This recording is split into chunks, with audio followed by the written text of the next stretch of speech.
Pour certains matériels, mais quand même pas pour tout. Ouais, c'est ça. Le matériel de récolte, la moissonneuse, vous l'avez à vous ou pas? Oui. Ouais, Ouais. donc On est quand même assez autonome, à part un épandeur à fumier qu'on prend en CUMA ou des choses comme ça, sinon on est assez autonome. Voilà. Quand même. Mais quand le matériel a de l'enjeu, voilà, vous préférez le maîtriser. Disons qu'on dort plus sereinement parce qu'on sait qu'on va pouvoir y aller à l'heure qu'on a décidé. Ça, c'est un panneau solaire donc, qui est rotatif, qui suit le soleil. Exactement. Et donc, nous, sur la ferme, on a quand même une très grosse consommation électrique. Elle est encore plus grosse, la facture est encore plus grosse depuis quelques années. Donc c'est pour ça qu'on a investi il y a maintenant 8 ans. Et tout ce qui est produit par le panneau est autoconsommé. Bon, par contre, pour l'instant, on ne peut pas stocker. C'est-à-dire que le surplus de production part sur le réseau. Là, ce matin, il fait beau soleil. C'est vrai qu'il y a peut-être une partie qui n'a pas été consommée, stockée. Voilà. Donc, c'est vrai qu'à terme, peut-être, ils développeront des générateurs, je sais pas, pour qu'on puisse nous stocker. Pour l'instant, c'est pas le cas. Donc, on en est très contents. Super, d'accord. Tiens, faut que tu ailles voir ta maîtresse là-bas. Donc là, je suis en compagnie de Jeannot. C'est grâce à c'est même carrément grâce à Jeannot que la connexion avec Sandrine s'est faite. Parce qu'il n'y a pas une semaine sans que Jeannot aille acheter un fromage à Sandrine sur le marché. Donc voilà, c'est grâce à lui. Et puis, il va me faire aussi pas mal d'images. Il va m'aider dans la prise de vue aussi. Ça va être tout balayé. Les chevrettes qu'on n'a pas vues à la traite, si elles sont très agitées, ont pas mal sali, elles en mettent un peu plus partout. Hop. Elles ont été traites. Trait ou traite? Trait.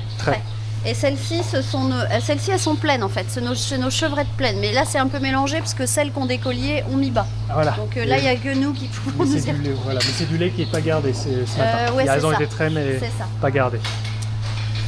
Donc il commence à y avoir des petits là-bas, les petits. Voilà. Ils sont sevrés au bout de combien de temps? Ils sont enlevés de la mer? On les laisse sous la mer. Ouais.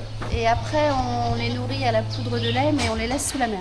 D'accord. Puis la mère, du coup, elle est quand même très 7 jours après. Oui. Voilà, elle sera très avec son petit. Voilà. Mais du coup, elle va en salle de traite avec le. Bah non, il reste. Des fois il suit. Il suit la mère à la traite. D'accord. Donc ça, ce sont toutes nos grosses mémères qui vont bientôt mettre bas. Là, elles sont grosses. Elles sont dodues. Elles sont grosses. Oui. Et cette année, il y a beaucoup de chefs qui en ont déjà 3. 3 Ah oui. 3 dans l'année ou 3 dans... Non, dans la portée, là. Donc, c'est pour ça, elles ont des ventes. 3 Donc, ça arrive rarement chez une primipare. Primipare, donc c'est une chevrette qui met bas pour la première fois. D'accord. Et après, elle passe multipare. Donc, 3 chevreaux, c'est souvent des multipares. D'accord. C'est des chèvres qui ont 2, 3 ans, 4 ans. Et du coup, 2 chevreaux par... c'est fréquent? Portée, oui. Ouais. Souvent, les chevrettes, elles en ont 1. Après, quand elles passent chèvres, elles en ont 2. Et voire 2, voire 3, mais là il y a déjà beaucoup de 3. Ça leur fait des ventres énormes.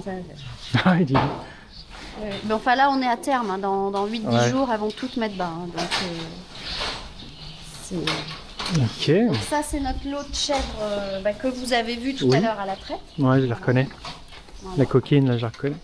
Et donc là, après la traite, donc Émilie déjà ce matin a donné du foin de graminées. Ouais, je l'ai reconnu là. Après avoir nettoyé et tout.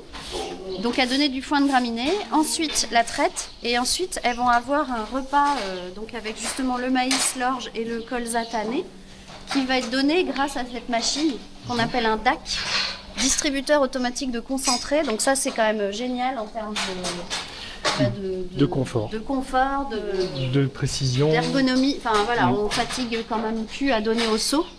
Donc en fait c'est une machine qui est montée sur rail. Donc le rail il fait tout le tour du bâtiment. Et puis vous verrez tout à l'heure, on a une ration donc qui est enregistrée dans la machine. Le mélange se fait tout seul. Et en fonction des lots, donc on a déterminé des lots. En fait, il y a des petits capteurs qui sont fixés sur le rail. Et en fonction des capteurs, on détermine des lots et ça donne la quantité qu'on a enregistrée dans l'ordinateur. En fait. Et après, on pourra aller voir, mais tout au bout là-bas, vous voyez des vis. Donc, il y a 3 vis, donc maïs, orge et colza tanné. Et à chaque tour, le DAC se remplit. Ah oui, il se remplit tout seul. Donc ça nous gagne beaucoup de temps et ce qui fait qu'on peut... ce temps-là, il est aussi utilisé pour surveiller les chèvres, voir s'il y en a une qui ne mange pas, pourquoi elle ne mange pas. C'est un temps qui est mieux valorisé finalement. Donc là, ça, on voit que c'est de la luzerne parce que justement ces feuilles qui sont très fragiles et dont elles raffolent, elles sont quasiment encore entières, on dirait vertes. Donc en fait, tu vois, je mets ça là, là, elle va pas se poser la question longtemps. Hein, Et puis même si quand il peut y avoir un foin de graminées à côté d'un foin de luzerne, devant elle va commencer par la luzerne. Exactement. C'est pour ça qu'on rationne la luzerne parce qu'elles en mangeraient jusqu'à s'en rendre malades. Oui, s'en rendre malade.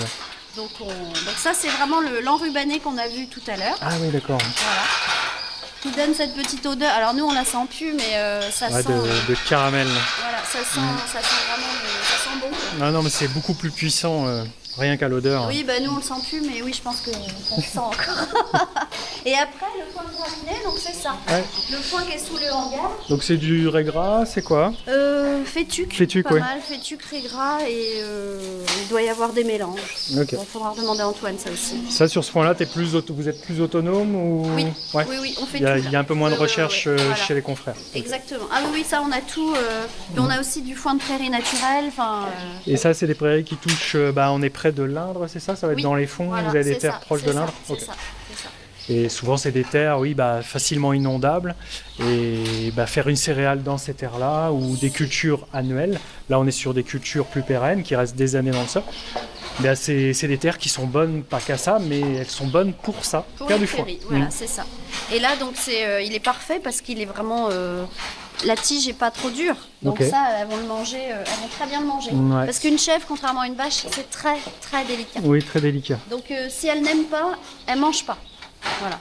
Ou c'est pour ça que nous, on aime bien aussi tout stocker à l'abri, parce qu'on le peut aussi, on a les bâtiments pour, mais derrière, on a quand même une qualité de foin qui est irréprochable. Parce que sinon, elle ne mange pas. Donc, comment tu vois que tes chèvres sont en santé, est-ce que des fois elles toussent? Est-ce que des fois elles sont amaigries? Est-ce que des fois... Oui, après on est confronté quand même à des maladies, la paratuberculose, donc ça c'est des maladies qui est présente dans le troupeau, on le sait. Elle est présente dans 30% des troupeaux en Indre-et-Loire et ça finit par amaigrir des chèvres, les affaiblir. On ne peut pas trop lutter, alors apparemment il existe un vaccin mais espagnol, on avait dit ma vétérinaire, on n'a jamais testé. Bon, ça, c'est des choses, une chèvre qui commence à s'amaigrir, qui commence à tourner en diarrhée, justement, on soupçonne largement ça. Après, il n'y a pas vraiment de problème. Ça peut souvent être un problème de déséquilibre alimentaire. Donc, une chèvre, notamment, qui a trop mangé de luzerne, derrière. C'est quoi? C'est la diarrhée, tu le remarques, les déjections. Okay. Après, là où il peut y avoir des problèmes, c'est justement au moment de la mise bas. Donc, une mise bas qui se passe pas bien, un chevreau qui arrive en siège. Donc là, il faut intervenir. C'est pour ça que c'est toujours une période un peu... Du coup, tu te lèves la nuit en ce moment? Non, mais on vient tard le soir, et puis vers 21h, 22h, des fois avant de se coucher, et puis le lendemain matin, on est là à 6h30 de toute façon. Donc, c'est d'être le plus régulier possible avec elle pour détecter. Et puis on vient régulièrement dans le bâtiment voir. Après, il y a toujours des fois des choses toutes bêtes. Une chèvre qui se coince l'oreille dans le cornadis, c'est déjà arrivé aussi. Oui. D'accord. Non, une chèvre qui vient manger, de toute façon, déjà, c'est un signe de bonne santé. Oui, déjà. C'est ce qu'on disait tout à l'heure. Quand elles vont être nourries, on les attache une fois par jour. Oui, avec le procédé. À l'aide d'un cornadi. Ça, cornadi. Voilà. On tourne, il y a une petite barre là. Tu la verrouilles du coup. Qui permet de verrouiller la chèvre. Donc là, elle ne peut plus bouger. Alors ça a plusieurs fonctions. Déjà, quand on veut intervenir sur la chèvre, c'est beaucoup plus facile de la conditionner comme ça plutôt que de courir après dans le lot. On leur donne à manger, on les attache, au moins on peut facilement intervenir sur les chèvres. La deuxième chose aussi, c'est dans un lot, il y a toujours des dominants et des dominés. Elles vont finir le plat, puis les dominés n'auront plus... C'est même pire que ça, c'est qu'elles vont les frapper, clairement, pour prendre leur place, pour aller manger leur ration alimentaire. D'accord. Donc ça se voit tous les jours. Hein. Donc en fait, quand elles sont attachées, on sait au moins que même celle qui est un peu plus faible, elle va pouvoir avoir sa ration à manger. Voilà. Les échographies, vous les faites à ce moment-là ou pas? Alors, quand elles sont en contention, enfin quand elles sont... Quand on doit par exemple échographier, donc effectivement c'est facile pour nous comme ça. C'est à ce moment-là. Voilà. En fait, tout soin qu'on a à faire pose des boucles également. Poser les boucles. Un chevreau quand il naît, on a l'obligation de l'identifier, de boucler. Il est pas content. Ah oui, il pleure.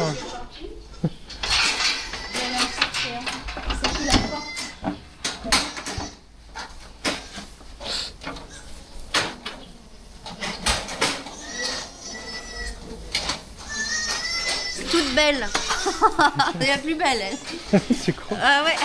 Pourquoi Parce qu'elle est toute noire, elle est noire et feu comme mon chien, elle est toute belle. Je peux la toucher, oui? Oui, bien sûr. Oh là là. Ah, elle est toute douce. Ouais. Ah oui. Donc elle est née hier. Ah oui, puis tu l'as bouclée, tu l'as identifiée. Et donc on a l'obligation de leur mettre un type tag, on appelle ça. Donc c'est un début d'identification. Donc 25 000, ça veut dire que c'est l'année 2025 et que c'est notre 8e chevreau qui est né. Et ce numéro-là la suivra toute sa vie. Et derrière, à l'intérieur de ce type tag, il y a un FR, on appelle ça, donc c'est FR 295 099. C'est notre numéro d'élevage au niveau national. Voilà, France en fait. Donc si cet animal, si je le vends à un engraisseur en chevreau qui lui le revend à un négociant, et qu'elle termine on ne sait pas où, on sait qu'elle vient de chez nous. Voilà. Donc si elle déclare une maladie, on sait qu'ils peuvent remonter. En fait, tout ça a été mis en place, c'est européen. Et ça a vraiment été mis en place depuis la vache folle. Où c'était vraiment un peu l'anarchie, il n'y avait quasiment pas d'identification. Donc depuis, il y a eu quand même ça fait partie des nouvelles normes. Et donc ça, c'est une boucle enfant, on va dire. On appelle ça un type tag, c'est tout petit et léger. Oui. Et une fois qu'elle passe adulte, il faut leur mettre... Il faut leur mettre une boucle, ce qu'on appelle définitive. Pourquoi elles en ont deux? Donc elles en ont deux. D'une part, il y a une boucle normale, on va dire, c'est la boucle pendentif, on appelle ça. Et de l'autre côté, il y a une boucle électronique. Là, il y a une puce, le rond là. Ce qui fait que maintenant, quand par exemple, on doit faire un recensement des chèvres, on peut disposer d'un boîtier et on a juste à biper, notamment pour les échographies. La personne arrive avec son boîtier, le numéro de la chèvre apparaît directement. Voilà. Ça évite une saisie manuelle de lire et puis d'écrire sur sa tablette ou son papier. Donc tout animal doit être bouclé avec une boucle normale et une boucle électronique. Puis d'en avoir deux, ça permet aussi, si elle en perd une, d'avoir toujours l'autre. Exactement, il y a toujours la traçabilité. La redondance et puis... Mais ça veut dire que donc un chevreau, il faut le boucler dès la naissance. Et derrière, on coupe la boucle d'oreille et on reboucle. Donc, d'où l'importance d'avoir des cornadis pour en revenir là, pour pouvoir avoir l'animal à proximité. Parce que s'il faut courir après, quand il y en a 3, ça va. Quand il y en a